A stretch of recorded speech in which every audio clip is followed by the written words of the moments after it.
Hello students, the today topic is basic of www. Basic of www. www, that means World Wide Web. The working of www is based on the numbers of web technologies. Okay, for example, first is HTML, second is HTTP, third is web server, fourth is web browser. Okay, these are the technology that is based on the www. That means these technologies are based on www. Okay, www that works on these technologies.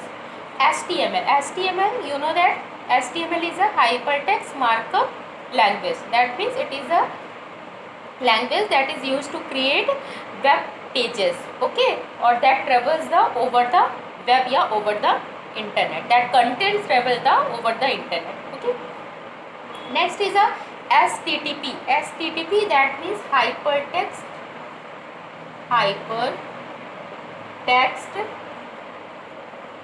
transfer protocol. Okay, hypertext transfer protocol. It is a protocol that means set of rules.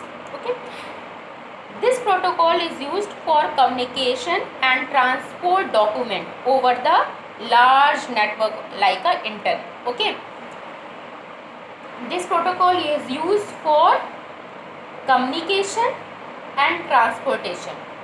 What is communication and transportation? That means communication and transportation of document over the large network. That means over the internet.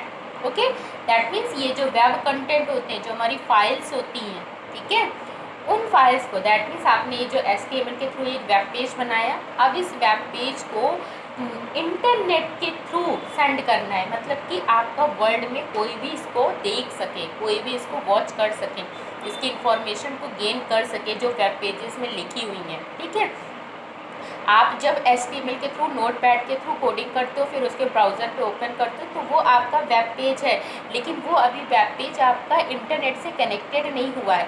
लेकिन जब आप उसको web server पर download कर दोगे, web server पर upload कर दोगे, तब उस टाइम पर आपकी जो फाइल है वो आपकी कहाँ सेव हो गई है? इंटरनेट पर. ठीक है, तो अब उसको जब एक्सेस करना होगा, उसको अगर आपने कोई भी रिक्वेस्ट भेजी और उस फाइल को एक्सेस करना है आपको, तो वो फाइल जब ट्रांसफ़र होगी, वो डॉक्यूमेंटेशन फाइल जब आपको मिलेगी या कम्युनिकेशन के लिए आप यूज़ करोगे उसका, तो उस टाइम पर जो प्रोटोकॉल यूज़ होता है that is a hypertext transfer protocol. देखिए, हर चीज़ का अपना विदाउट प्रोटोकॉल कोई भी वर्क नहीं होता. अगर आप यहाँ पर स्टडी कर रहे हो तो उसका भी एक टाइम टेबल सेट है. ठीक है, उस टाइम टेबल के अकॉर्डिंग आपकी क्लासेस चलती है, दैट इज़ अ प्रोटोकॉल. आप स्कूल आते थे, स्कूल का भी एक टाइम था, that is a protocol. School से छुट्टी का भी एक टाइम है, that is a protocol. School में जितनी भी क्लासेस चलती थी वो किस आवर में चलेगी, कितना पीरियड कितने मिनट की होगी, कौन सा टीचर कब आएगा, उसका क्या टाइम टेबल है, वो कौन सा सब्जेक्ट पढ़ाएगा, उस सब्जेक्ट का सिलेबस क्या है, वो सारी चीज़ें आपकी पहले से प्री डिफाइंड हैं. दैट मीन्स वो पहले से पूरा आपका प्रोटोकॉल सेट है, और उस प्रोटोकॉल के अकॉर्डिंग ही वो सारी चीज़ें वर्क करती हैं. उसी तरीके से HTML, उसी तरीके से आपका इंटरनेट में आपकी फ़ाइल ओपन होती है, तो फाइल जब आप ओपन करते हो तो वो फाइल कहाँ से आई है, उस फाइल को आने के लिए जो प्रोटोकॉल यूज़ हुआ है that is a HTTP protocol, hypertext transfer protocol. इस प्रोटोकॉल के थ्रू वो फाइल आप तक आई है कम्युनिकेशन के लिए या फिर ट्रांसपोर्टेशन. तो ये हमारा HTTP protocol communication and transportation protocols है. Okay, that communicates and transport document over a large network of the internet. ठीक है, large network like a internet. Next है आपका वेब सर्वर.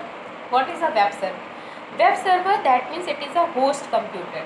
ठीक है, it is a host computer that store all the web content. आपने जितनी भी files बनाई हैं, जितने भी वेब पेजेस बनाए हैं, जितनी भी वेबसाइट्स बनाई हैं, वो वेबसाइट्स आप स्टोर करोगे कहाँ पर? वेब सर्वर पर। ठीक है, जब आपकी फाइल वेब सर्वर पर इंस्टॉल हो जाती है, वेब सर्वर पर अपलोड हो जाती है, तो आपका डेटा एक इंटरनेट पर पहुंच गया है। ठीक है, अब वहाँ से आप चीज़ों को एक्सेस कर सकोगे। अगर आपके वेब सर्वर पर अगर तो आपको वो एक्सेस नहीं हो पाएगी, क्योंकि सर्वर ही आपका एक मेन कंप्यूटर सिस्टम है, मेन होस्ट कंप्यूटर है, जहाँ पर ऑल वेब कंटेंट जो होते हैं, जितने भी वेब कंटेंट्स होते हैं, वो सारे के सारे इस वेब सर्वर के अंदर इंस्टॉल होते हैं, दैट मीन्स स्टोर रहते हैं। ओके, आपने normal for example HTML language आपको आ गई। अब HTML लैंग्वेज के थ्रू आपने एक वेब पेज बना दिया। अब वेब पेज बनाने के बाद अब उसको ब्राउज़र पे ओपन कर रहे हो, तो वो एक नॉर्मल पेज है। ठीक है, वेब पेज है, लेकिन अभी वो वेब पेज आपका वेब सर्वर पे इंस्टॉल नहीं है। लेकिन आपने उसको जब वेब सर्वर पे इंस्टॉल कर दिया, तो आप ही नहीं, वो ऑल ओवर द वर्ल्ड में कोई भी उसको एक्सेस कर सकता है। तो वेब सर्वर एक आपका मेन कंप्यूटर सिस्टम हो गया, मेन सर्वर हो गया, जिससे सभी क्लाइंट कंप्यूटर कनेक्टेड हैं, that is a web server. Okay, और ये स्टोर करता है all web contents. Next is a web browser. आपको वेब ब्राउज़र मैंने बताया, web browser is a application software that access the web pages and website. Okay, that means web browser is an application program installed at client computer. कहाँ installed है? That is it is stored on the it is installed on the client computer that send the request to a web server for viewing the web content. For example, Internet Explorer, Mozilla Firefox, Google Chrome, etc. That is a web browser. Okay. Web client में that means आपका जो computer है that is a web client computer. When you are connected to the internet then your computer is become a web client computer. Okay, और in a web client computer install a web browser, for example Google Chrome, and you want to access the Google page, okay, Gmail या फिर Google site, then you write in a search box you right www.google.com, that means you want to access the Google website Google website. Then when you enter the www.google.com, then HTTP protocol it transferred the content to the web server, and web server access web server give the response to the web browser, that means web client computer. Okay, for example ये एक web server है, that is a web server, और ये एक आपका computer है web client. ये client normal client computer, लेकिन जब आप इंटरनेट से कनेक्टेड हो गए तो ये क्या हो गया? आपका क्लाइंट कंप्यूटर हो गया। अब इसमें आपने ओपन किया ब्राउज़र ओपन करने के बाद आपने एड्रेस बार में लिखा या सर्च बॉक्स में लिखा www.google.com, ठीक। अब जब google.com करके एंटर किया तो ऑटोमेटिकली यहाँ पर आ जाता है आपका HTTP that means hyper text transfer protocol. ये क्या करेगा? आपकी इस फाइल को ट्रांसफ़र करेगा कहाँ पर? दैट मीन्स आपने रिक्वेस्ट भेजी है, रिक्वेस्ट सेंड करी, वो रिक्वेस्ट कहाँ गई? सर्वर के पास गई। सर्वर उस रिक्वेस्ट को देखा, और सर्वर ने उस रिक्वेस्ट को देखने के बाद google.com की फ़ाइल को अपने सर्वर पर सर्च किया। सर्च करने के बाद उसने रिस्पॉन्स दिया कहाँ पर? दैट मीन्स आपकी गूगल की वेबसाइट को ओपन करके ब्राउज़र पे शो कर दिया।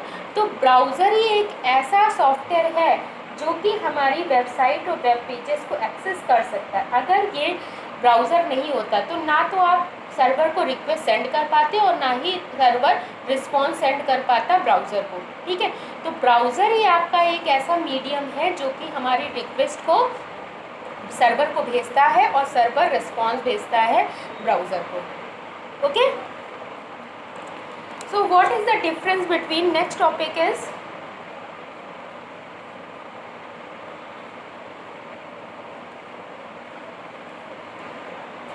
नेक्स्ट टॉपिक आपका है what is the difference between the internet and world wide web. Difference between internet and www. That means World Wide Web. Okay. Internet and World Wide Web are considered to be similar and are used interchangeable. Okay. That means firstly, what is a firstly internet? Internet actually a global network. That means it connected a multiple smaller networks such as LAN, WAN, MAN, etc. or to form a one big network. One big network, that means it is a internet. And internet consists of supporting infrastructure and other technologies. But whereas World Wide Web, World Wide Web is a communication model that through HTTP, Hypertext Transfer Protocol, enable the exchange the information over the internet. Okay, that means that is a network, that is a network, LAN network, that is a WAN network, that is a MAN network, and ये also LAN network, and all network connected to each other then form a big network, that is a internet. Okay, but about the information exchange through the World Wide Web, because internet is only a network, international network, but information is exchanged by www, World Wide Web, क्योंकि हमारी सारी information कहाँ store है?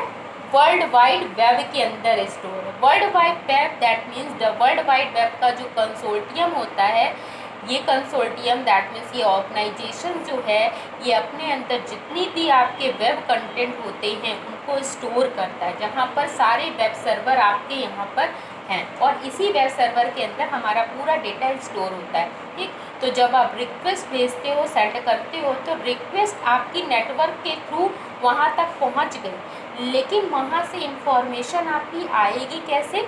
वो आएगी आपकी www. तो यही डिफरेंस है. Internet is a big network, okay, but www is a communication model that through HTTP protocol, hypertext transfer protocol, enable the exchange of information over the internet. Second is, internet was founded and started in 1960, okay, but World Wide Web is existence in 1989. ये कब आ गया था?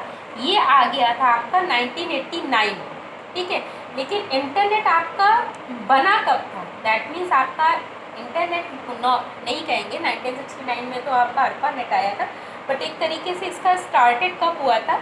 1960 में, ठीक है. Communication technologies में हम use करते हैं टेलनेट. ये सारी टेक्नोलॉजी हम आपको आगे बताएंगे. टेलनेट का, FTP का, telnet that means telecommunication network, FTP that means file transfer net protocol, internet का, गेमिंग का, इंटरनेट रिले चैट का, ईमेल का, that is a part of the internet, but they are not part of the world wide web. ये part है आपका internet का, जो आप यूज़ कर रहे हो, इंटरनेट गेमिंग यूज़ कर रहे हो, तो व्हाट्सअप यूज़ कर रहे हो, फोटोशॉप फेसबुक यूज़ कर रहे हो, टेलनेट यूज़ कर रहे हो, FTP यूज़ कर रहे हो, HTTP यूज़ कर रहे हो, that is a part of the internet, but it is not part of the www. ठीक है, www is made up of several digital pages known as web pages. They are accessed and viewed using application program known as web browser. ठीक है, और these pages contain many different types of digital content. So you can say that internet is a larger model that covers the entire hardware infrastructure. That covers the entire hardware infrastructure to connect computer along with the communication services such as email, IRC that is internet relay chat. But World Wide Web is a part of the internet that covers all the websites and web pages. You can say that internet is a hardware part www is a software part. That means it covers the infrastructure of the network.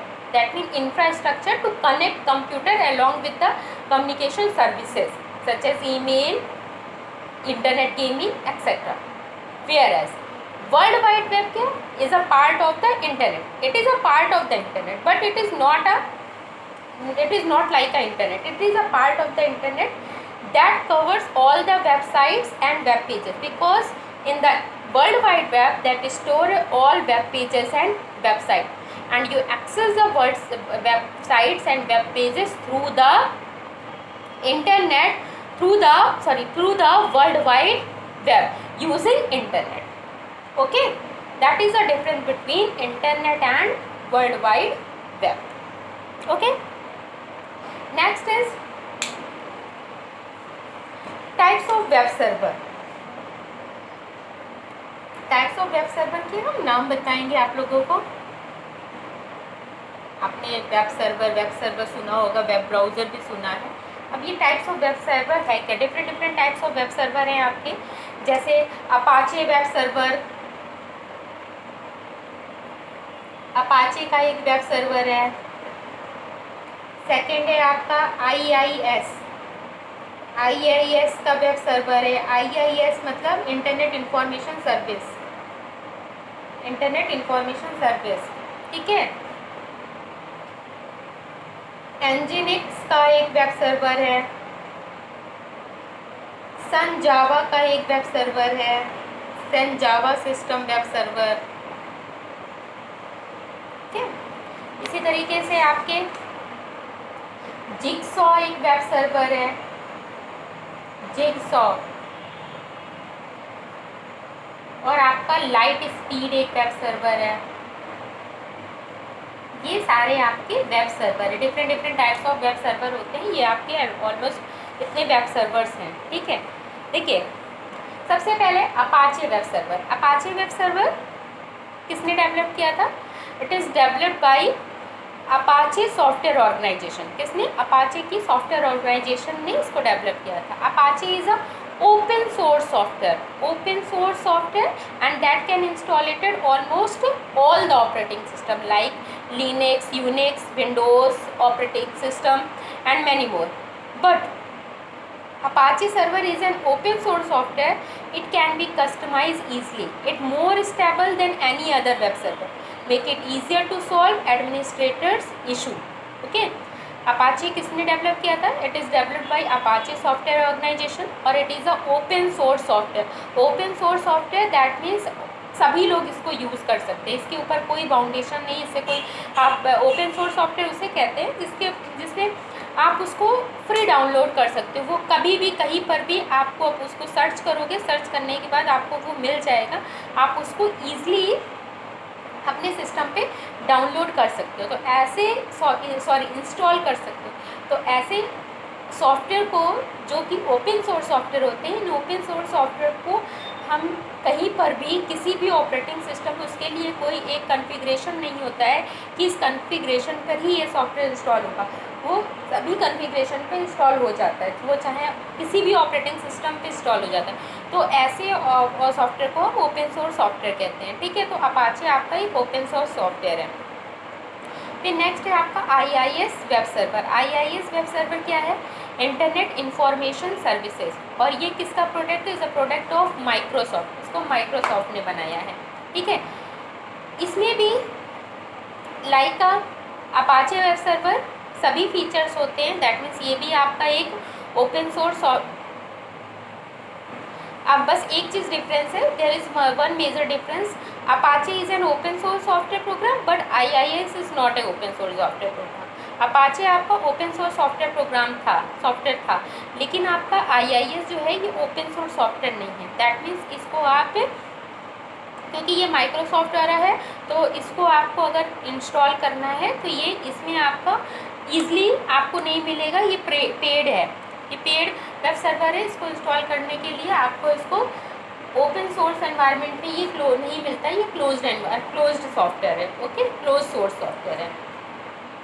फिर है आपका एनजीनिक्स web server क्या है, ये भी आपका free open source software है। ये आपका free open source software that means कि देखिए ओपन सोर्स दैट मीन्स आपको ईजिली अवेलेबल रहेगा, आप इसको सर्च करोगे आपको मिल जाएगा, लेकिन फ्री, आप इसको फ्री डाउनलोड भी कर सकते हो, ठीक है। इसे ये आपका high performance, it is high performance stability रहती है इसमें, सिंपल कॉन्फ़िगरेशन है और लो रिसोर्स यूसेज है, ठीक है। और इस टाइम पर ये पॉपुलर है आपका ये वेब सर्वर। फिर इसके बाद आता है आपका सन जावा सिस्टम। सन जावा सिस्टम जो है ये डेवलप किया था सन माइक्रो सिस्टम ने, ठीक है। सन माइक्रो सिस्टम ने इसको डेवलप किया था और it is suited for both medium and large website, for both medium and large website, दोनों पे यूज़ होती है, मीडियम वेबसाइट पे भी और लार्ज वेबसाइट पे भी। और ये सर्वर आपका अवेलेबल है free of cost, it is free of cost available है, पर it is not a open source software, that means it can not be amended as desired, it may run और Windows, Linux और Unix. देखिए हमने open source software में आपको बताया था कि ओपन सोर्स सॉफ्टवेयर किसी भी ऑपरेटिंग सिस्टम पे इजीली इंस्टॉल हो जाता है, ठीक है।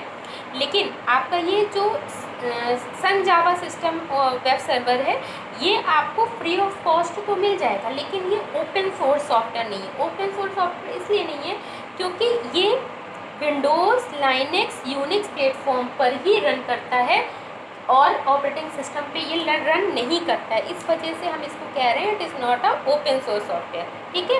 क्योंकि ये it can not be embedded as desired, okay. फिर आपका है जिक्सॉ सर्वर। जिक्सॉ सर्वर क्या है, Jigsaw server is developed and maintained by W3C। W3C that mean world wide web consortium ने इसको डेवलप किया था और मेंटेन किया था। It is an open source and free software, ये भी आपका ओपन सोर्स है और फ्री सॉफ्टवेयर भी, फ्री ओपन सोर्स है और फ्री भी है। ओपन सोर्स दैट मीन्स किसी भी प्लेटफॉर्म पे वर्क कर जाएगा, वो चाहे लाइनेक्स हो, यूनिक्स हो, विंडोज़ हो, मैक ऑपरेटिंग सिस्टम हो, सभी पे ये जिक्सॉ आपका वर्क करता है। और इसको डेवलप किसने किया था, W3C that means world wide web consortium ने। फिर आपका आता है light speed web server. Light speed web server आपका हाई परफॉर्मेंस वेब सर्वर है और ये रिप्लेसमेंट करता है अपाचे वेब सर्वर को, ठीक है। और ये इजी मेंटेन और इसकी स्पीड जो है वो कंपैरेटिवली फास्टर है अपाचे वेब सर्वर से, और इस समय ये बहुत ही तेज़ी से पॉपुलर हो रहा है बिकॉज ऑफ द कैरेक्टरिस्टिक। इसकी कैरेक्टरिस्टिक की वजह से ये बहुत तेज़ी से, क्योंकि ये आपका ओपन सोर्स भी है प्लस फ्री सॉफ्टवेयर भी है, open source and free software दोनों चीज़ें हैं, ठीक है। इस वजह से ये अपाचे वेब सर्वर को क्या कर रहा है, उसकी जगह ले रहा है और अब रिप्लेस कर रहा है उसको, और इसकी ईजिली मेंटेन भी, मतलब कि इसका मेंटेनेंस करने में भी कोई प्रॉब्लम नहीं है, बहुत तेज़ी से मेंटेनेंस में भी। देखिए किसी चीज़ को बनाने के बाद अगर मैंने जैसे कोई भी प्रोडक्ट अगर बनाने के बाद अगर उसमें किसी तरीके का चेंजेस करना है, तो चेंजेस करने के लिए अगर हमको प्रॉब्लम हो रही है, उस प्रोडक्ट में हम चेंज नहीं कर पा रहे हैं, तो वो चीज़ें उतनी ज़्यादा मतलब कि स्मूथली वर्क नहीं कर पाएगी, ठीक है। उसमें हमको चेंज करने में भी उतनी ही कॉस्ट लगानी पड़ेगी। जबकि ऐसा प्रोडक्ट जिसमें हम डे टू डे जैसे जैसे आपकी